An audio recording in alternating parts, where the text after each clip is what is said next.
গতকালকে যখন আমাদের এই ফ্যাসিস্ট রিজিমের যে সরকার পদত্যাগ করে চলে গিয়েছেন, পতন হয়েছে যখন তার এই গণঅভ্যুত্থানের মাধ্যমে, তারপরে আমাদের প্রধান যে কাজটি ছিল সেই কাজটি ছিল আসলে আমাদের একটি অন্তর্বর্তীকালীন সরকার গঠন করা, যেই সরকার সাময়িক সময়ের জন্য এই দেশ পরিচালনা করবে আসলে, এবং একটি সুষ্ঠু নির্বাচনের ব্যবস্থা করবে, যে নির্বাচনের মাধ্যমে জনগণের সরকার এই দেশটি চালাবে।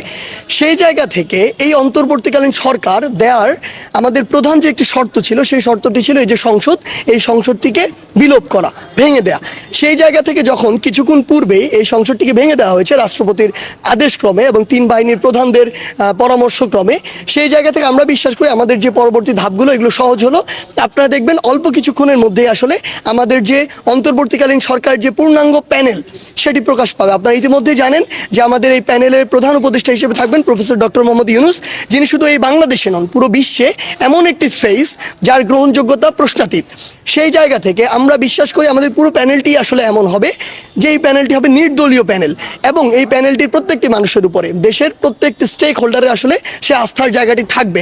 কারণ তরুণ প্রজন্ম আসলে কোনো দল নিয়ে চিন্তা করছে না, তরুণ প্রজন্ম চিন্তা করছে যে আগামীর বাংলাদেশকে কিভাবে এই দলাদলির বাইরে গিয়ে একটি ভালোর দিকে নিয়ে যাওয়া যায়। সেই জায়গা থেকে আমরা বিশ্বাস করি আমরা যখন এই নির্দলীয় যে আমাদের যে অন্তর্বর্তীকালীন সরকার যে প্যানেল এটি দিয়ে দিলে, সেই সরকার তিন বাহিনীর সাথে সমন্বয় করে বা পুলিশ সহ যারা রয়েছেন সকলের সাথে সমন্বয় করে এই অন্তর্বর্তীকালীন সময়টুকু সুন্দরভাবে এই দেশ পরিচালনা করবেন। এবং বাংলাদেশের বিভিন্ন জায়গায় সংশোধনের আসলে প্রয়োজন রয়েছে, যেমন এই নির্বাচন ব্যবস্থার উপর মানুষের কোনো আস্থা নেই, বিগত 16 বছর বাংলাদেশে কোনো নির্বাচনই হয় না। সেই জায়গা থেকে ওই নির্বাচন কমিশন বা ওই নির্বাচন কমিশনে যারা রয়েছেন তাদের যে সংস্কারের বিষয়টি বা পরিবর্তনের বিষয়টি, সেখানে হাত দিতে হবে। সংবিধানের বেশ কিছু জায়গা রয়েছে, বেশ কিছু ধারা রয়েছে যেখানে পরিবর্তনের জন্য কাজ করতে হবে। এমন বাংলাদেশের বিচার ব্যবস্থা থেকে শুরু করে বিচার ব্যবস্থা বা আপিল বিভাগে ওই সকল বিচারকদেরকেই বসানো হয়েছিল যারা আসলে ওই দলের তোষামোদি করতো। সেই জায়গাগুলোতে আমাদের হাত দিতে হবে।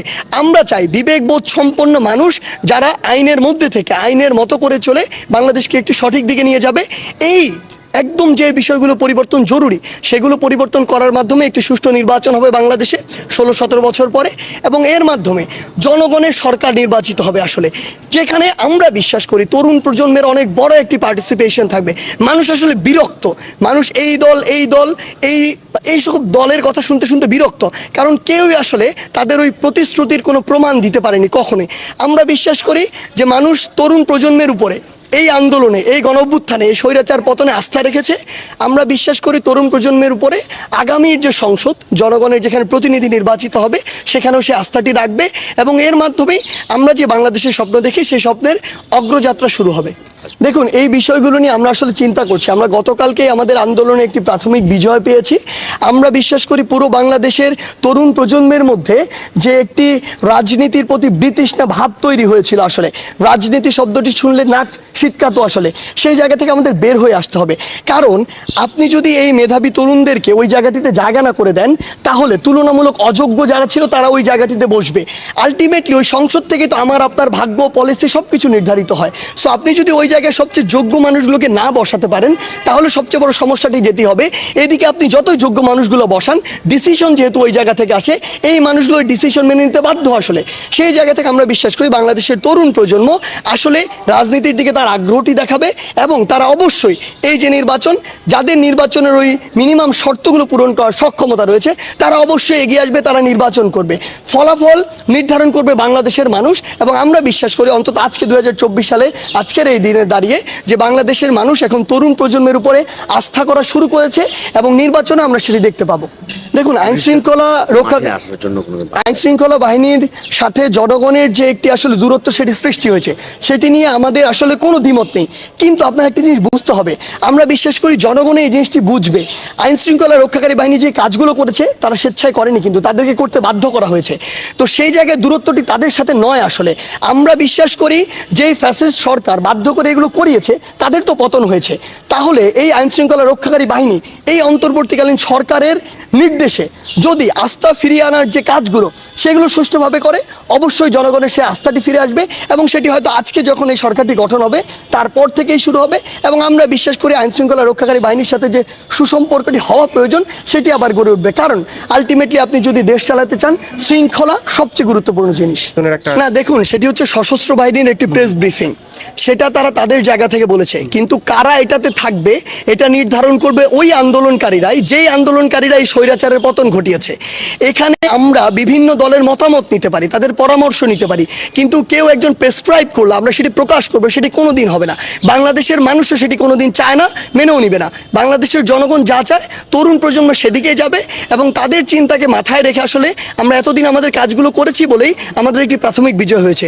সেই জায়গা থেকে পরবর্তী বিষয়গুলো আমরা তাদের ওই চিন্তা বা পরামর্শকে প্রায়োরিটি দিয়ে জনগণকে সামনে রেখে নির্ধারণ করব।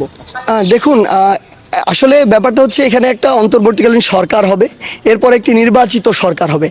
ওই নির্বাচিত সরকারের প্রতি আমাদের তরুণ প্রজন্মের কিছু পরামর্শ আছে। আমরা এখন এটা বলে দিতে পারি না আমরা এটা করব, এটা নির্ভর করবে জনগণ কাদেরকেও নির্বাচিত সরকারে রাখছে।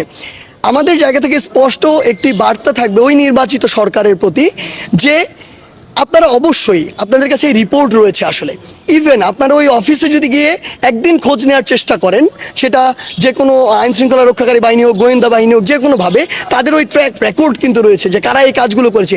একজন মানুষ তার সারা জীবনে এরকম দুর্নীতির সাথে জড়িত আর তার এটি কেউ জানে না, প্রমাণ নেই, এটি হতে পারে না, কখনোই সম্ভব নয়।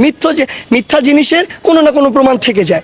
সেই জায়গা থেকে আমরা বিশ্বাস করি অবশ্যই তাদের ওই যে অপকর্মগুলো সেগুলোর বিরুদ্ধে ব্যবস্থা নেওয়া উচিত, এবং আমরা বিশ্বাস করি বর্তমানে যারা এই জায়গাগুলোতে রয়েছে তাদেরকে সর্বোচ্চ সততার সাথে, স্বচ্ছতার সাথে তাদের দায়িত্বগুলো পালন করা উচিত। দেখুন, বৈষম্য বিরোধী ছাত্র আন্দোলন এবং বাংলাদেশের বিভিন্ন যে স্টেক হোল্ডার রয়েছে সকলের মতামতের ভিত্তিতে ওই ফেজগুলোকেই আমরা নিয়ে আসছি বা পরামর্শ দিচ্ছি বা আনার চেষ্টা করব, যাদের এই ইন্টেনশনগুলোর কোনো অ্যাকচুয়ালি ট্র্যাক রেকর্ড নেই অতীত থেকে শুরু করে আমরা যদি চিন্তা করি, এবং এরকম অপকর্মের বা এমন কিছু একটা যা করা উচিত নয় এই রেকর্ডগুলো যাদের নেই, এরকম মানুষকে আমরা এখানে সাজেস্ট করছি। তারপরও যদি কারো এরকম ইন্টেনশন থাকে, সেই জায়গা থেকে আমরা বিশ্বাস করি জনগণ আমাদের সাথে আছে। জনগণ যদি মনে করে যে তারা তাদের দায়িত্ব অবহেলা করছে, তারা অন্য কিছুকে প্রশ্রয় দিচ্ছে, আবার জনগণ রাস্তায় নামবে। একটি কথা আপনাকে সর্বশেষ বলে দেই, জনগণ যেহেতু রাস্তায় নামতে শিখেছে, জনগণ রাস্তায় নামবে। ওই যে স্বৈরাচারের যে ভয়টি ছিল, ফ্যাসিজমের যে ভয়টি ছিল, সেটি কেটে গিয়েছে। আপনি আজকে জনগণের ইচ্ছার বিরুদ্ধে কিছু একটি করেন, আমি বলে দিচ্ছি কালকে আবার লক্ষ লক্ষ মানুষ রাস্তায় নামবে। ধন্যবাদ। দর্শক, যারা আসলে নেতৃত্ব দিয়ে এই নতুন যে বাংলাদেশ বলা হচ্ছে সেই বাংলাদেশ বিনির্মাণ করেছেন, তাদের মধ্যে একজন সার্জিস, তিনি সংবাদ সম্মেলনের বক্তব্য দিয়েছিলেন। তিনি আসলে বলছিলেন যে পরবর্তী যেই সরকার গঠিত হবে তার রূপরেখা আসলে কেমন হবে, তারা যাতে সেই বিষয়টা ক্ষমতা নেওয়ার পরে দীর্ঘসূত্রিতে যে একটা ঘটনা এর আগে আমরা দেখেছিলাম সেই বিষয়টা যাতে না হয়, সেই ধরনের মানুষকে আসলে তারা এখানে নিয়ে আসবেন, এবং তারা আসলে সব কিছুর ঊর্ধ্বে থেকে, তারা আসলে সব কিছুর পেছন থেকে সব কিছু দেখভাল করবেন। আবারও আসলে তিনি সবশেষ যে কথাটা বলছিলেন যে বাংলাদেশের মানুষ আসলে তারা কিন্তু যে ভয়টা ছিল, যে 15 বছর ধরে যে ভয়টা মানুষের মধ্যে ছিল, সেই ভয়টা কেটে গেছে। তারা যে কোনো ধরনের কোনো অন্যায় অবিচার দেখলে সাথে সাথে সেটা রুখে দিতে পারবে।